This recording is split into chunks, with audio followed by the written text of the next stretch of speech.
juga tanaman cangkokan. Apa tadi lupa. Kalau kalian menanam jambu kristal atau tanaman apapun yang perbanyakan dari vegetatif, bisa cangkok, bisa okulasi gitu. Nah, kebetulan ini jambu cangkok. Jadi nggak ada tunas dari bawah yang berbahaya atau yang dimungkinkan dia dari batang bawah. Kalau ini hasil okulasi ya, hasil okulasi atau sambung pucuk, yang di ini sambung pucuknya ke atas apa namanya yang kristal, tapi yang tumbuh di bawah sambungan dia akan jambu yang lain, jambu yang berasal dari biji yang ditanam dari untuk batang bawahnya seedling. Makanya kalian harus perhatikan ini tanaman cangkok atau tanaman okulasi. Kalau tanaman okulasi cirinya kalian perhatikan, biasanya itu bentuknya, kalau okulasi kan apa namanya mata tunas yang ditempelkan sini. Cirinya ada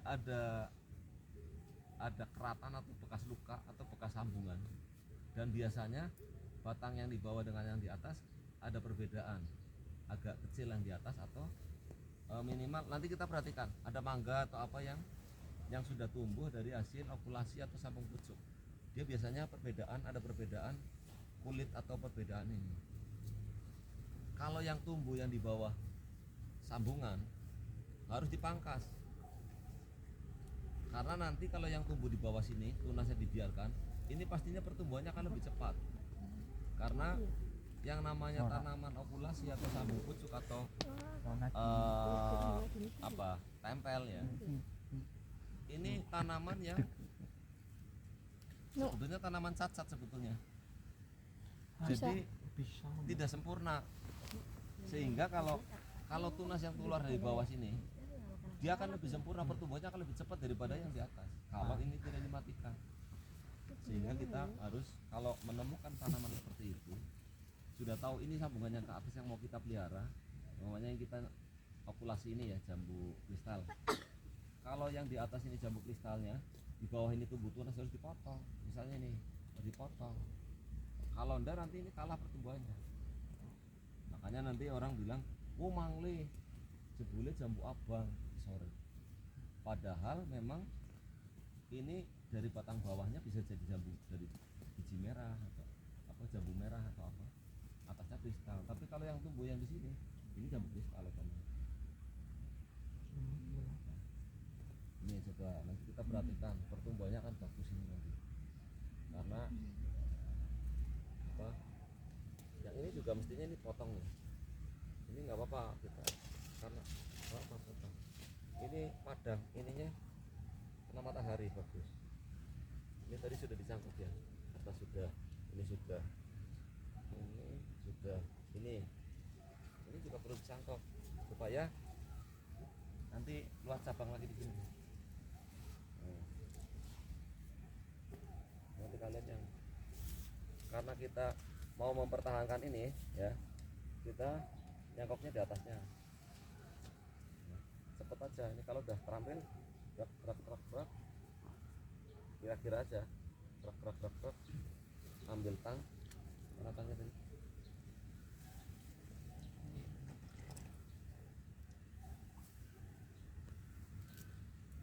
Oke, ambil kain gerak garing, pindah ke tempat lain lagi ya, dibungkus ini selesai.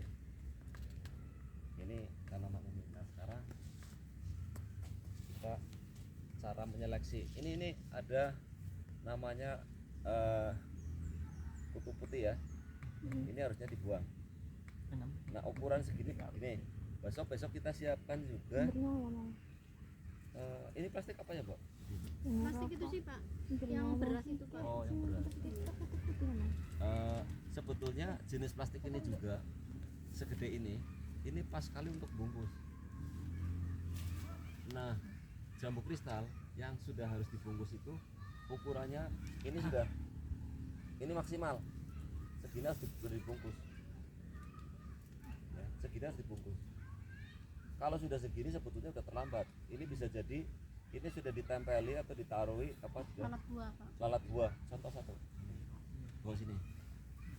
Guys, tengok di bawah. Nah ini kasusnya. Karena waktu masih pentil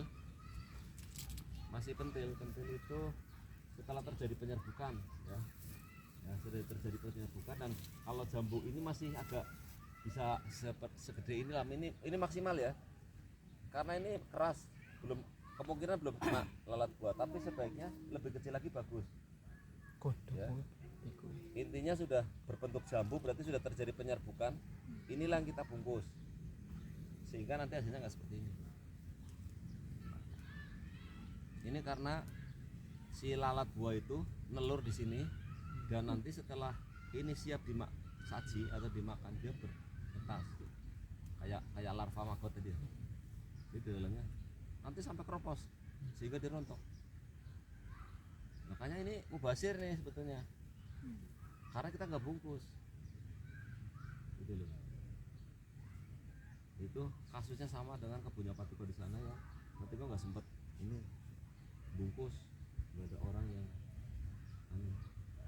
bantu bungkus. Bungkusnya pakai itu aja pak, plastik kresek kecil pak. Bisa nggak? Bisa, tapi yang paling ideal yang ini besok. Saya gini deh, Pak Tiko sudah beberapa kali coba pakai plastik, macam-macam plastik. Pertama plastik kresek yang tipis ya. Kenapa pakai plastik kresek? Ini ngikatnya gampang, ada tangkainya. Tapi ternyata plastik kresek itu kalau kena hujan, Mbak, ngereket nempel. Oh gitu. Kena embunnya sih pak. Iya, pokoknya nanti akhirnya si jambu kita itu raket gitu loh, Akhirnya busuk ya, Pak? nempel kayak gini. Nah ini kejadiannya kalau kena matahari gosong. Kalau ini agak keras, jadi tidak mudah nempel ke buahnya. Kalau kalian mau yang lebih aman lagi, kalian pernah makan buah pir ya? Pernah makan buah pir? Pir kan ada styrofoam yang jaring itu. Kalau di perusahaan yang ini yang gede ya, perusahaan perkebunan yang bagus, sebelum dibungkus plastik, dibungkus itu di selongsong itu. Jadi si plastik ini nggak nempel langsung kena buahnya. Itu di perusahaan-perusahaan yang bagus, yang besar. Setelah dipanen nanti bungkus yang ini dibuang atau dipakai lagi untuk berikutnya.